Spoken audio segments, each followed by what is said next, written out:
फलटण नगर परिषदेमध्ये विषय समित्यांच्या निवडीचा कार्यक्रम आयोजित म्हणजे प्रोग्राम लागला होता.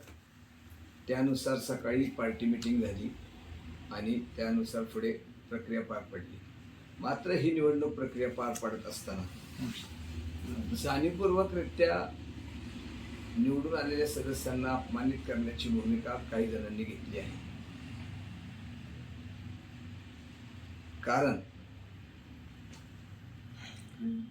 आम्ही कुठेही कुठल्याही सभापती पदाची मागणी आम्ही म्हणजे सिद्धाडी अनुप शाह यांनी मागणी केलेली नव्हती. काहीतरी गैरसमज करून होत असेल तर हे चुकीचं आहे. कुठलंही सभापती पद मागितलेलं नसताना आणि कुठल्याही समितीचे सदस्यपदही मागितलेलं नसताना जाणीवपूर्वकरित्या कुठंच चर्चा न करता दुय्यम स्वरूपाचं जे स्थान आहे त्या शिक्षण समितीच्या सदस्यपदी सिद्धाडी अनुप शाह यांची अचानकपणे निवड करण्यात आली आणि ती त्यांना भावली नाही. म्हणून सिद्धाडी अनुप शाह यांनी शिक्षण समितीच्या सदस्यपदाचा राजीनामा दिलेला आहे, नगरसेवक पदाचा राजीनामा दिलेला नाही. त्यांना देण्यामागची भूमिका स्पष्ट आहे. त्यांना पदाची हवीलाशा आहे किंवा हवास आहे अशातला भाग नाही. त्यांचं म्हणणं आहे की तुम्ही चर्चा करा, निवडून आलेल्या सदस्यांशी चर्चा करा. पण होतंय काय, जे जनतेने नाकारलेले आहेत आणि मागच्या दाराने नगरपालिकेमध्ये आलेले आहेत हे एक हाती सत्ता ताब्यात घेण्याचा प्रयत्न करत आहेत. अध्यक्षांनाही ओव्हरसीड करण्याचा प्रयत्न करत आहेत. म्हणजे जी गोष्ट पूर्वी करत होती, पूर्वी नंदू पांडूच्या हातात सत्ता होती, ते नगराध्यक्षाला दाबून धरत होते. आता अंडू पांडूच्या हातात सत्ता गेली की काय असं वाटू लागलं आहे. आम्ही केलेला संघर्ष हा प्रस्थापितांच्या विरोधात सर्वसामान्य नगराध्यक्ष झाल्यानंतर नंदू पांडूच्या हातात जी सत्ता जात होती ती सत्ता काढण्यासाठी आम्ही आयुष्यभर संघर्ष केलेला आहे. आणि तो संघर्ष कुठेही अंडू पांडूच्या हातात सत्ता देण्यासाठी केलेला नाही. माझा वाद हा आजही सांगतो पक्षाशी किंवा नेतृत्वाशी नाही आहे. होतंय काय, नेतृत्व आता दिल्ली आणि मुंबईमधून तालुक्याच्या विकासासाठी फंड आणण्यासाठी तिकडे असल्याने संपर्क कमी पडत आहे आणि हा संपर्क कमी पडत असल्याचा फायदा काही लोक घेत आहेत आणि नगरपालिकेमध्ये अनागोंदी कारभार चाललेला आहे. दुसरा मुद्दा होता माझा, मी आता बोलतोय ते मी सिद्धाडी अनुप शाहांच्या वतीने बोलत नाही किंवा तिचा वडील म्हणून बोलत नाही. या फलटण शहरातला एक नागरिक म्हणून मी आपल्याला सांगू इच्छितो, नगर परिषदेमध्ये स्थायी समितीच्या निवडीमध्ये वास्तविक पाहता स्वीकृत नगरसेवकाला स्थायी समितीचं सदस्य होताच येत नाही. याबाबतचे अनेक दाखले, केस लॉ, रमेश मेहता वर्सेस सानवत सिंघवी 2004 जो सर्वोच्च न्यायालयाचा निकाल आहे त्यामध्ये सर्वोच्च न्यायालय म्हणतं ज्या सदस्यांना मतदानाचा अधिकार नाही ते संस्थेचे निवडून आलेले सदस्य नसल्याने त्यांना स्थायी समितीच्या सदस्यपदी निवड करता येणार नाही. कलम 64 मध्ये नॉमिनेटेड हा शब्द वापरलेला आहे. मग त्याचा अर्थ नामनिर्देशित सदस्य असा का घेऊ नये असं निवडून आलेल्या सदस्यांचं म्हणणं असेल तर स्थायी समितीवर पाठवण्याच्या प्रक्रियेला process of nomination to the committee उद्देशून हे कलम आहे. 2(7) मधील स्पष्ट मनाई बार या शब्दापेक्षा वरचढ आहे. पण हे सगळं नियम धाब्यावर बसवून सत्तेचा हव्यास झालेले आहेत अशी माणसं नेतृत्वाची दिशाभूल करून माझ्यासारख्या सर्वसामान्य कार्यकर्त्यावर नेतृत्वाला मी पक्षाशी गद्दारी केली, काही नगरसेवकांना निवडून आणण्यामध्ये विरोधी पक्षाच्या भूमिका घेतली, अशा प्रकारची चुकीची माहिती दिली जात आहे. मी जर गद्दारी केली म्हणून कोणाचा आरोप असेल तर मी पुराव्यानिशी सिद्ध करेल की मी गद्दारी केली का नाही केली. दुसरा विषय, सत्ताधारी नगरसेवक ह्याच्यावर का बोलायला तयार नाहीत. आज सत्ताधारी 9 नगरसेवक आहेत, त्यांनी ह्याचा विरोध का केला नाही. विरोधी नगरसेवक जे आहेत अजून मला विरोधातनं त्यांना सत्ताधाऱ्यातनं बाहेर काढायलाच तयार नाही. त्यामुळे माझ्या शब्दाची गल्लत होतीये. विरोधी राजगटाचे जे नगरसेवक आहेत ह्यांनी का विरोध केला नाही आणि विशेषतः जे तज्ज्ञ म्हणून स्वीकृत नगरसेवक म्हणून येऊन बसले ते वकील असलेले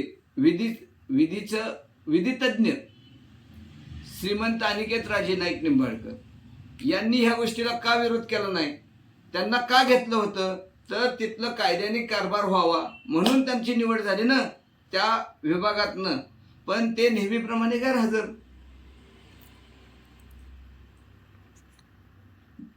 जे म्हणतो ना, जे मोफत मिळतं ना त्याची किंमत नसते.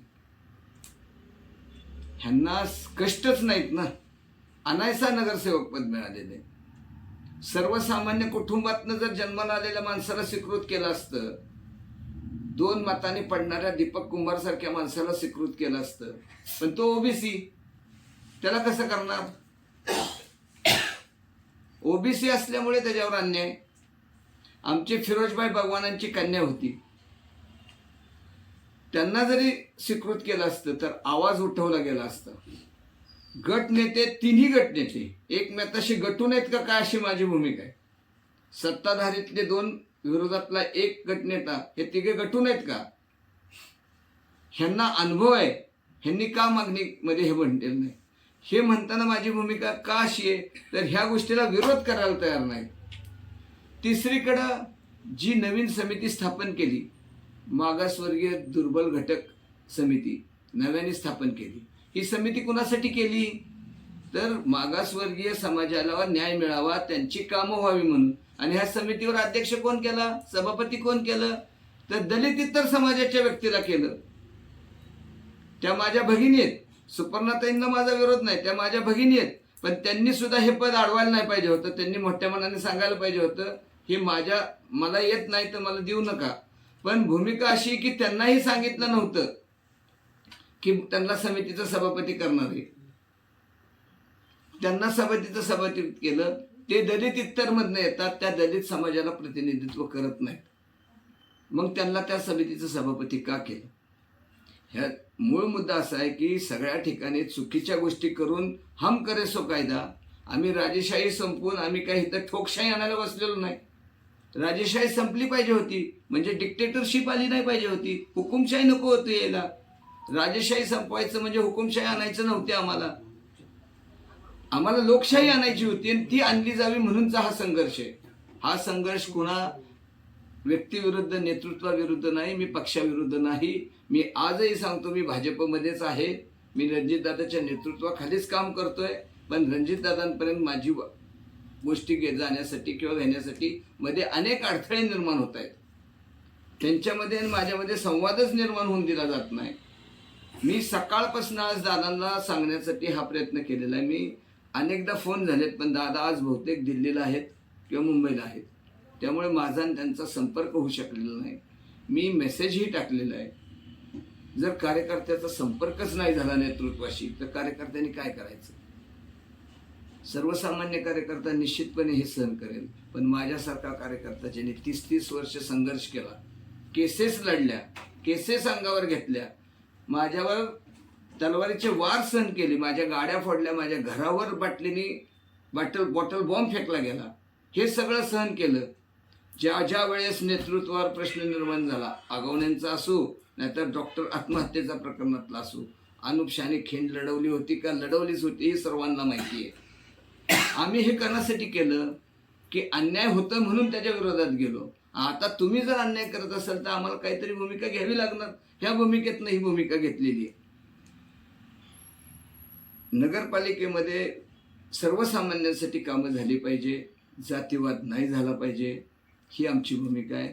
त्या जन्ममृत्यू विभागामध्ये 3-3 महिने लोकांना जन्माचे दाखले मिळत नाहीत, मृत्यूचे दाखले मिळत नाहीत. ह्या गोष्टीला वाचा फोडावी लागती. त्यामुळं माझ्यासारख्याला त्या ठिकाणी उपोषणाचं नोटीस द्यावं लागलं. उपोषणाचं नोटीस दिलं का, तर दिलतच. कुणासाठी दिलतं? ही सत्ता कुणासाठी आणली? रणजितदादाच्या गाडीत बसून मला मिरवाई म्हणून मी ही सत्ता आलेली नाही. सर्वसामान्यांची कामं व्हावीत